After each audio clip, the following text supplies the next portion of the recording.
Hi, I'm Peter with Trees Greenville, and today I'm going to give you some recommendations about watering trees. Watering recommendations vary site to site.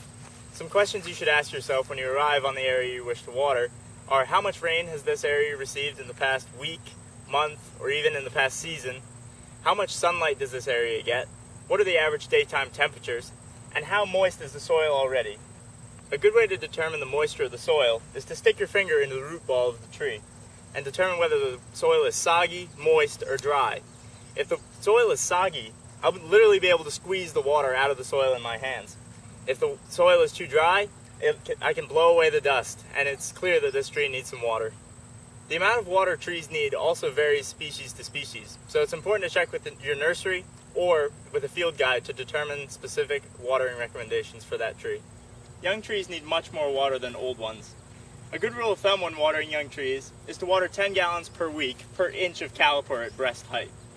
When watering young trees, it's important to make sure that most of the water goes right at the base of the trunk, because the roots haven't expanded out past the root ball yet. In very dry conditions, it's also important to water around the base of the tree. When the soil surrounding the root ball is dry, moisture is wicked away from the root ball and through the surrounding soil. Mulch is an important part of maintaining good soil moisture. You can check out our video on mulching for some good tips when you're planting your new trees. The best way to water a tree is using a slow, deep root watering method. This can be achieved using a low flow hose, a bucket, or a gator bag.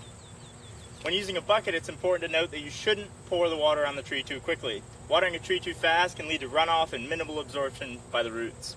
A gator bag provides a low, steady flow for about 2 hours that really penetrates deeply into the root ball. This is a good suggestion if you don't have access to a hose or spigot nearby.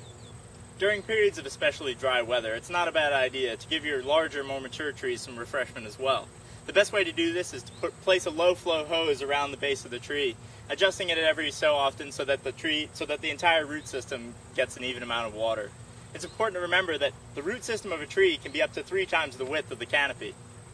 Slow drip irrigation methods can also be used for watering young trees. However, it's important to remember to adjust the hoses as the tree grows older. As the tree matures and the trunk expands, the hose could strangle the tree or could encourage the growth of girdling roots by only providing water to the center, or where the root ball originally was. The expanding roots may be left dry. Thanks for watering with Trees Greenville. Be sure to check out our other videos for more great tree care tips.